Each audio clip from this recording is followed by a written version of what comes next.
आज हम 12 rules for life book के बारे में बात करने जा रहे हैं, जिसे जॉर्डन पीटरसन ने लिखा है। इस किताब से हमें अपनी ज़िंदगी के मतलब और पर्पस को समझने में मदद मिलेगी, जिससे हम अपने आप को सही डायरेक्शन में ले जाकर अपनी ज़िंदगी में सक्सेसफुल बन सकते हैं। यह एक बहुत ही इंटरेस्टिंग किताब है, जिसमें इक्वल पार्ट्स में फिलोसफी, साइकोलॉजी और सेल्फ हेल्प के लिए ज़रूरी टिप्स को शामिल किया गया है। ऑथर हमारी ज़िंदगी को डेवलप करने के लिए ज़रूरी सजेशन देते हैं। इस किताब से हमें अपनी ज़िंदगी के मतलब और पर्पस को समझने में मदद मिलेगी, जिससे हम अपने आप को सही डायरेक्शन में ले जाकर अपनी ज़िंदगी में सक्सेसफुल बन सकते हैं। तो चलिए इन सभी 12 रूल्स को एक एक करके समझते। रूल नंबर 1, अपने सीधे कंधे के साथ खड़े हो। अपने सीधे कंधे के साथ खड़े होने का मतलब है 2 कंधों के साथ खड़े हो। अपने सीधे कंधों के साथ खड़े होने का मतलब है कि दुनिया के लिए खुद को खोलना है। मतलब अपना सिर ऊपर, कंधे पीछे रखें और एक फौजी की तरह बहादुर महसूस करें। साइकोलॉजी ने लंबे समय से माना है कि एक अच्छा पोस्चर मन की अच्छी पोजीशन को बनाने में मदद करता है। अपने कंधों के साथ सीधे खड़े होना अपने जीवन की जिम्मेदारी को स्वीकार करना है। अच्छा पोस्चर एक्चुअल में हमारे उस हिम्मत के साथ जीने में मदद करता है जिसके साथ हम जीना चाहते हैं।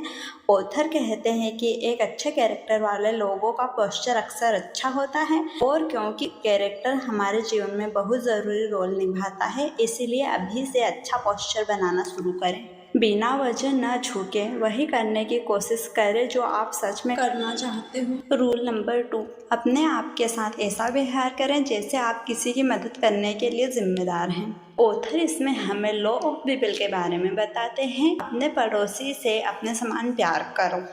वह बताते हैं कि यह ऑर्डर हमारे पड़ोसियों की देखभाल करने के लिए उतना ही ज़रूरी है जितना कि यह खुद की देखभाल करने के लिए। इसीलिए हम में से कई लोग दूसरों की मदद करने में खुद की मदद करने से कहीं ज़्यादा बेहतर होते हैं। एग्जाम्पल के लिए, अगर आपको किसी बीमार जानवर की देखभाल करने के लिए कहा जाता है, तो हम में से ज़्यादातर लोग हमारे लिए बनाए गए प्रोटोकॉल के मुताबिक अपनी समझदारी से उसका ध्यान से ख्याल रखेंगे। जानवर को जानवर के डॉक्टर के पास ले जाएंगे, वहाँ पर मौजूद रहेंगे और जानवरों की ज़रूरत की देखभाल के लिए हर संभव कोशिश करेंगे। लेकिन जब अपनी ज़रूरत की बात आती है तो कई लोग काफ़ी अटेंटिव हो जाते हैं। स्टडीज़ से पता चला है कि 20% या 30% इलाज के नुस्खे कभी नहीं अपनाए जाते। अपनी पुरानी बीमारी वाले लोगों को दी जाने वाली 50% दवा डॉक्टरों के बताने के अकॉर्डिंग नहीं ली जाती। ऑथर इस बारे में कहते हैं कि हम सभी रिस्पेक्टेड लाइफस्टाइल डिजर्व करते हैं। आप बाकी लोगों के लिए जितना ज़रूरी है उतना ही खुद के लिए भी हैं, इसीलिए दूसरों के साथ साथ आप अपना भी ख्याल रखें। रूल नंबर 3, ऐसे लोगों से दोस्ती करें जो आपके लिए अच्छा चाहते हैं। इसमें ऑथर हमारे लाइफ में अच्छाई या बुराई के लिए जिम्मेदार दोस्ती की इनक्रेडिबल शक्ति के बारे में बताते हैं। अच्छा दोस्त होने का मतलब सिर्फ उन लोगों से कहीं ज़्यादा है जिनके साथ हमें फनी चीज़ें करने का मौका मिलता है। अच्छे दोस्त ज़रूरत पड़ने पर साथ देते हैं, इनकरेज करते हैं और यहाँ तक कि कई बार हमारा मजाक भी बनाते हैं, लेकिन अपने बिहेवियर से वे हमारा अच्छा करने की कोशिश करते हैं। इस तरह से अच्छे दोस्त वह लोग होते हैं जो हमारी काबिलियत को और ज़्यादा बेहतर बनाने में मदद करते हैं और हमें खुद का एक बेहतर वर्जन बनने में मदद करते हैं। कई लोग जाने अनजाने में लगातार गलत दोस्त बनाते रहते हैं। कभी कभी जब लोग अपनी खुद की वैल्यू को कम मानते हैं तो लोग ऐसे लोगों को दोस्त बना लेते हैं जो दोस्ती नहीं सिर्फ मतलब निकालते हैं, जबकि इसके अपोजिट दोस्ती का असली मतलब है मस्ती और सहारा है। इसलिए इंश्योर करें कि ऐसे लोगों के साथ ही दोस्ती रखें। यह एक अच्छी बात है और इसमें कोई भी सेल्फिश बात नहीं है कि आप ऐसे लोगों को ही दोस्त बनाएं जो आपके लिए अच्छे हैं। उनसे आपको कुछ सीखने को मिलता है, क्योंकि ऐसे दोस्त आपको कमज़ोर पड़ने पर बिखरने नहीं देंगे। रूल नंबर 4, खुद का कंपैरिजन अपने बीते हुए कल से करें, ना कि उससे जो आप आज हैं। हमारी सोसाइटी और एजुकेशनल सिस्टम की वजह से हम में से कई लोग शुरुआत से ही कंपैरिजन करने की आदत बना लेते हैं। जब हम बहुत छोटे होते हैं तो सक्सेस और फेलियर के लिए अपने खुद के स्टैंडर्ड्स को जानने के लिए अपने साथियों या कॉम्पिटिटर्स को देखना शुरू कर देते हैं। इससे प्रॉब्लम यह होने लगती है कि दूसरों से कंपैरिजन हमें उनकी अच्छाई देखने के लिए इंस्पायर करता है, इसलिए हम कई बार अपने आप को कम मानने लगते हैं।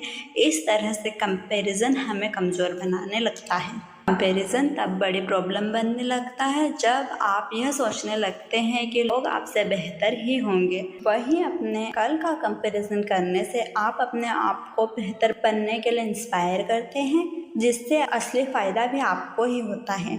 इसीलिए किसी और से कंपैरिजन करने की बजाय अपने आप से करें। इसके लिए ऑथर कुछ ज़रूरी तरीके बताते हैं, इन्हें अपने लाइफ में इम्प्लीमेंट करें। अपने स्ट्रेंथ और वीकनेस को पहचानें। आज अपनी कल की कोई एक कमी को दूर करने और किसी एक अच्छाई को बढ़ाने पर ध्यान दें। इससे आप अपने आप से कंपैरिजन करना शुरू कर देंगे और फाइनली बेहतर बनते हुए अपने गोल को अचीव कर लेंगे। रूल नंबर 5, अपने बच्चों को कुछ भी ऐसा ना करने दें जिससे आप उन्हें नापसंद करें। यह रूल पेरेंटिंग के बारे में है।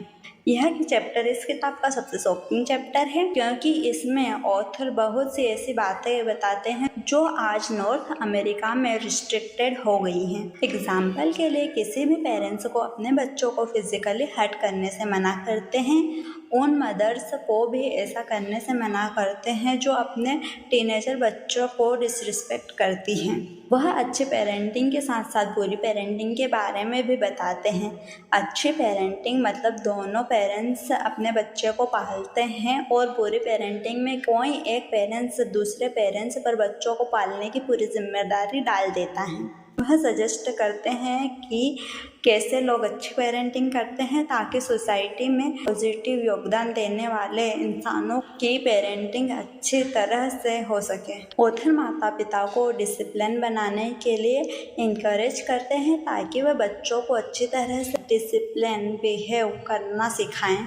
इसके अलावा वे कहते हैं कि माता पिता को दयालु और देखभाल करने वाला होना ही चाहिए। इसीलिए सभी पेरेंट्स को इस बात को समझना चाहिए कि अगर आप अपने बच्चों को दूसरों के सामने डिसरिस्पेक्ट करेंगे तो बाकी लोग भी उनसे वैसा ही व्यवहार करने की कोशिश करेंगे जो शायद आपको अच्छा ना लगे। इसीलिए अपने बच्चों के पेरेंट्स बनने के साथ साथ एक अच्छे दोस्त और टीचर बनने की कोशिश भी करें। रूल नंबर 6, दुनिया की बुराई करने से पहले अपने घर को सही करें। ऑथर इस चैप्टर के ज़रिए से बताते हैं कि कुछ लोगों के लिए जीवन सच में बहुत मुश्किल है। दुनिया में बहुत कुछ गड़बड़ है, लेकिन इसके साथ साथ सारी चीज़ें ठीक भी हैं। ऑथर बताते हैं कि सभी महान लोगों ने अपने आप को बेहतर बनाने और दुनिया को कुछ अच्छा देने की कोशिश की है। चैलेंजेस के बावजूद अपने लाइफ को इम्पोर्टेंट बनाने के लिए उन्हें पार करके अपने गोल तक बढ़ने पर ध्यान दिया। इसीलिए हमें भी इसी तरह बनने के लिए ऐसा ही करना चाहिए। इसके लिए इन ज़रूरी टिप्स को अपनाएं। अपने काम की जिम्मेदारी लें और अपने डिस्ट्रक्टिव आदत को सपोर्टिव आदत से बदल दें। जो काम आपको गलत लगता है उसे अभी से करना बंद कर दें और अच्छे काम को करें, चाहे वो छोटा सा अच्छा काम हो या बड़ा। रूल नंबर 7, जो मीनिंगफुल है उसे फॉलो करें। इस चैप्टर में ऑथर कहते हैं कि दुख का सामना करने के लिए हम अक्सर खुशी का रास्ता ढूंढने के लिए सबसे आसान रास्ते की तलाश करते हैं। कई बार यह रास्ता सही होता है, लेकिन कई बार गलत। इसीलिए ऐसी सिचुएशन में वो करें जो सही हो और जिससे करने से आपको अंदरूनी खुशी और सेटिस्फेक्शन का एहसास हो। इससे आप सही काम करते हुए अपने प्रॉब्लम्स को सॉल्व कर सकते हैं। जीवन में खुशी और किसी गोल तक पहुंचने का एक रास्ता है सेक्रीफाइस भविष्य को बेहतर बनाता है। इसीलिए दूसरों की खुशी और अपने गोल्स के लिए ज़रूरी सेक्रीफाइस करने से घबराएं नहीं, क्योंकि भले ही सही चीज़ें शुरू में मुश्किल लगे, लेकिन वो जीवन को काफ़ी खुशहाल और आसान बना देती हैं। रूल नंबर 8, सच बोलें या कम से कम झूठ ना बोलें। यह चैप्टर ऑथर के अपने स्कूल में क्लिनिकल साइकोलॉजी की स्टडी करते समय शुरू होता है, जब एक यंग पेशेंट ने उनसे एक सवाल पूछा जिसका जवाब वह नहीं देना चाहते थे, क्योंकि उससे उस पेशेंट की भावनाओं को ठेस पहुंच सकती थी। ऑथर झूठ बोलना नहीं चाह रहे थे और सच बताने से पेशेंट दुखी हो सकता था, इसलिए उन्होंने एक तरीका सोचा और जितना सच ज़रूरी था उतना सच बता दिया। फिर उनकी अच्छाई के बारे में बात करने लगे। इससे पेशेंट को जवाब भी मिल गया और ऑथर ने सच्चाई के साथ अपनी बात भी कह दी। ज़्यादातर लोग कई बार अपने आप से छोटे छोटे झूठ बोलते हैं और एक्चुअल में ज़्यादातर समय हम शायद वह महसूस भी नहीं करते या स्वीकार नहीं करते कि हम ऐसा कर रहे हैं। लेकिन सबसे खराब झूठ वही होता है जो हम अपने आप से कहें लेकिन स्वीकार ना करें, क्योंकि बेईमानी हमारे और दूसरों के लिए बहुत नुकसानदायक होती है। जब हम झूठ बोलते हैं तो अनजाने में हम अपने कैरेक्टर को कमज़ोर बना रहे होते हैं। इसीलिए अपने कैरेक्टर को मजबूत बनाने के लिए सबसे पहले सच को पहचानें, स्वीकार करें और बोलना शुरू करें। इसकी शुरुआत अपने आप से करें, क्योंकि हम किसी और को सुनने से ज़्यादा अपने आप की बातें सुनते हैं, अपने आप से बातें करते हैं। इसलिए झूठ कम से कम ही बोलें। रूल नंबर 9, मान लें कि जिस इंसान को आप सुन रहे हैं वह कुछ ऐसा जानता है जो आप नहीं जानते। इसमें ऑथर एक्चुअल बातचीत के बीच ज़रूरी अंतर के बारे में बताते हैं। अच्छी बातचीत वो होती है जब आप दूसरों से बात करते समय टू वे कन्वर्सेशन करते हैं। एक्सप्रेशन को इस्तेमाल करें और इसके साथ साथ दूसरे इंसान को सुनने और समझने की कोशिश करें। किसी भी अच्छे रिश्ते को चलाने के लिए दिल और व्यवहार से ईमानदार रहना ज़रूरी होता है। इसलिए अपनी बात को दूसरों के बीच वैल्यूबल बनाने के लिए इस तरीके का इस्तेमाल करें। इसके अलावा जैसा कि हम जानते हैं, हर किसी की एक अपनी सोच और नज़रिया पर्पस होता है। ऐसे में उन्हें समझकर एक साथ आगे बढ़ने के तरीके के बारे में विचार करना चाहिए। ऐसा करके आप हर किसी से कुछ नया जान सकेंगे, सीख सकेंगे और दूसरों के साथ अच्छे रिलेशन बनाने में भी काफ़ी मदद मिलेगी। ऐसे डिस्कशन जहां दोनों लोग बोलने और सुनने के लिए तैयार होते हैं, वहाँ वो अपने थॉट्स को अच्छे से एक दूसरे को बता सकते हैं। इसका मतलब अच्छी कम्युनिकेशन अपनी बेहतर ज़िंदगी और दूसरों के साथ अच्छे रिश्ते बनाने के लिए अच्छी टेक्निक है। शुरुआत बातों से होती है, इसीलिए अगर आप किसी से खुल के बात कर सकते हैं तो आप अपने थॉट्स उन्हें अच्छे से समझा सकते हैं। रूल नंबर 10, अपने बातों में साफ रहें। इस चैप्टर में ऑथर फोकस के साथ अच्छे से कम्युनिकेशन करने के बारे में बात करते हैं। हमारी परसेप्शन और परिस्थितियों के बारे में अवेयर होने के लिए इंस्पायर करते हैं। हम किसी भी सिचुएशन में हर समय पूरी सिचुएशन को शायद ही समझ पाएं। वास्तव में हम सिर्फ वही समझते हैं जो अपने सेंसेस से एक्सप्रेशन करते हैं। हम हमेशा अपने आसपास की चीज़ों और लोगों की वैल्यू डिसाइड करने की कोशिश करते हैं।